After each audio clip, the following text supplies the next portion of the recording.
Hello guys, इस video में हम डिस्कस करेंगे आरसीसी के ऑब्जेक्टिव क्वेश्चंस। क्वेश्चन नंबर 231 से क्वेश्चन नंबर 240 तक। Question number 231, a beam whose effective span is L, effective depth is small d and overall depth is capital D shall be deemed to be a deep beam when the ratio of, आपको यहाँ पर ratio बताना है L by small d और L by capital D। कौन सा ratio होगा पहले वो बताना है, और सिम्पली सपोर्टेड बीम के लिए कितना होगा और कंटिन्यूस के लिए कितना होता है। IS कोड 456 2000 के according close number 29 deep beam दिया गया है। 29.1 में general, a beam shall be deemed to be a deep beam when the ratio of effective span to overall depth, तो यहाँ पर रेशियो क्या होगा L by capital D, small d नहीं होगा, is less then 2 for simply supported beam and 2.5 for continuous beam. तो जहाँ पर स्मॉल d है वो ऑप्शन तो गलत हो जाएगा, ये वाला भी नहीं होगा ऑप्शन, और थर्ड भी नहीं होगा। सेकेंड और फोर्थ करेक्ट होगा। L by D is less then 2 for simply supported beam, इसको करेक्ट कर लेना, ये क्या होगा सिम्पली सपोर्टेड बीम, और L by D is less then 2.5 for continuous beam. Second और फोर्थ करेक्ट होगा, कब होगा जब ये सिम्पली सपोर्टेड बीम यहाँ पर हो। और ऑप्शन कौन सा करेक्ट हो जाएगा हमारा, D is correct. Question number 231, option D is correct, second and fourth are correct. Question number 232.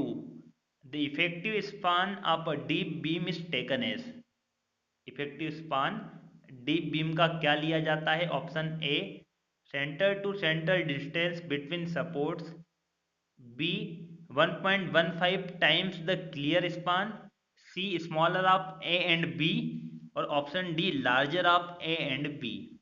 तो इसको भी हम आईएस कोड से देखते हैं। IS code 456 2000 clause number 29.2 lever arm, ये भी आप देख लेना, ये नेक्स्ट क्वेश्चन में आएगा, वहां पर हम समझेंगे लीवर आर्म। 29.2 क्लोज में दिया गया है, where L is the effective span taken as center to center distance between supports are 1.15 times the clear span, whichever is smaller, and d is the overall depth। जब liver arm निकालते हैं तो उसमें जो L होता है वो क्या होगा, इफेक्टिव स्पान होगा, और वो क्या होगा centre of centre distance between support, या 1.15 टाइम्स द क्लियर स्पान। इन दोनों में से जो स्मॉलर होगा वो लिया जाता है इफेक्टिव स्पान। तो यह आंसर क्या हो जाएगा, question number 232, option C is correct, smaller of A and B. Question number 233, for a deep beam whose overall depth is 5 meter and effective span is 6 meter, the lever arm for simply supported beam and continuous beam respectively will be। Lever arm आपको पूछा गया है, last question में हमने यहाँ पर देखा था clause number 29.2 lever arm, the lever arm Z for a deep beam shall be determined as below, for simply supported beam, for continuous beam, दोनों के लिए यहाँ पर देख सकते हो दो कंडीशन है। यदि L बाई डी रेशियो 1 से 2 के बीच में है तो ये वाला फॉर्मूला यूज करेंगे, और L बाई डी यदि रेशियो लेस देन 1 हो तो फॉर्मूला यूज करेंगे लीवर आर्म बराबर 0.6 इंटू एल।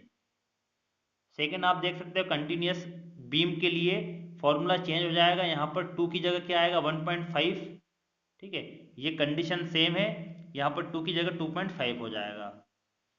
या लीवर आर्म कितना होगा 0.5 इंटू एल, कब होगा जब L by D less than 1 हो। तो ये फॉर्मूले हम यहाँ पर यूज कर लेते हैं। Lever arm simply supported beam के लिए पहले हम रेशियो निकाल लेते हैं, L बाई डी कितना 1.2 है, मतलब किसके बीच में है 1 से 2 के बीच में, ये वाला फॉर्मूला यूज करेंगे। यहाँ पर L और D की हम वैल्यू रख देंगे, तो लीवर आर्म कितना होगा 3.2 सिंपली सपोर्टेड बीम के लिए। इसी प्रकार कंटिन्यूस बीम के लिए हम निकालेंगे, तो लीवर आर्म कितना हो जाएगा 2.7 metre, 3.2 and 2.7 metre. Question number 233, option A is correct. Lever arm कितना होगा सिम्पली सपोर्टेड के लिए 3.2 और कंटिन्यूस बीम के लिए 2.7 metre. Question number 234. The bending moment at mid-span of a square vertical bunker due to a lateral pressure P per unit area is. Bending moment बताना है mid span पे कितना होगा। स्क्वायर वर्टिकल बंकर है तो हम समझते हैं बंकर होता क्या है। बंकर्स एंड साइलोस दोनों समझ लो यहाँ पर। Bunkers and silos are structure that are used as storage tank. उनका यूज कहाँ पर किया जाता है, स्टोरेज टैंक के रूप में किया जाता है। ये एग्जाम्पल यहाँ पर देख सकते हो, बंकर का एग्जाम्पल है। Maximum negative bending moment at support, यदि सपोर्ट पे हम बात करते हैं तो मैक्सिमम नेगेटिव बेंडिंग मोमेंट होगा और कितना होता है P L square divided by 12। Positive bending moment at the centre is P L square by 24। आपको कहाँ पर पूछा गया है, मिड स्पान पे बेंडिंग मोमेंट सेंटर या मिड स्पान पे कितना होगा, पी एल स्क्वायर बाई 24। ये फॉर्मूला याद रखना है। Question number 234 option C is correct, P L square by 24। Question number 235. In silos walls, the compressive stress on the net concrete section deducting all openings should not exceed. किससे exceed नहीं होना चाहिए। आपको silo के लिए पूछा गया। Silo क्या होता है, साइलो भी एक स्टोरेज टैंक होता है। ठीक है, एक स्टोरेज टैंक होता है साइलो एंड बंकर। तो यहाँ पर हमारा ऑप्शन क्या होगा, question number 235, silo walls the compressive stress on the net concrete section. यदि हम सारी ओपनिंग को डिडक्ट कर लेते हैं उसके बाद जो नेट कंप्रेसिव स्ट्रेस होगी वो कितनी होगी, 0.25 FCK। FCK क्या है, characteristic strength of concrete. Question number 235 option C is correct. Friends RCC में आपको कुछ ऑप्शन याद रखना पड़ेगा क्योंकि वो डायरेक्ट आईएस कोड से हैं। ठीक है, उनका जो आंसर होता है वो आईएस कोड से होता है, तो आपको कुछ कुछ आंसर आपको याद करना होंगे। नेक्स्ट क्वेश्चन देखते हैं, question number 236। Which of the following theory is applicable for design of silo walls. Silo walls की यदि हमें डिजाइन करना है तो कौन सी थ्योरी एप्लीकेबल होगी। Option A Janssen's theory, option B Rankine theory, C Euler theory, option D Coulomb's theory.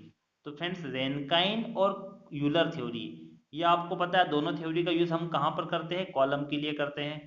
ठीक है, कॉलम की डिज़ाइन की जाती है उसमें रेनकाइन और यूलर थ्योरी का यूज़ किया जाता है। कूलम्ब्स थ्योरी जनरली हम यूज़ करते हैं सॉइल मैकेनिक्स में। तो यहाँ पर ऑप्शन एक बच जाता है ए जेनसेंस थ्योरी, उसका यूज़ होता है डिज़ाइन ऑफ साइलो वॉल्स। इसके बारे में हम थोड़ा समझ लेते हैं।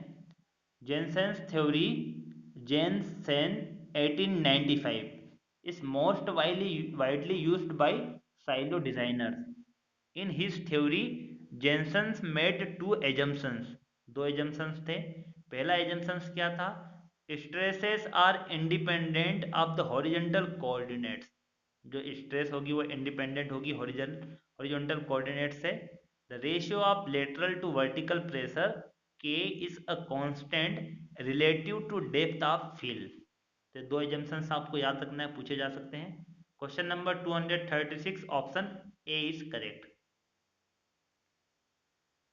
Question number 237, to ensure lateral stability, the clear distance between lateral restraint in case of simply supported and continuous beam should not exceed, where B is width and D is effective depth of beam।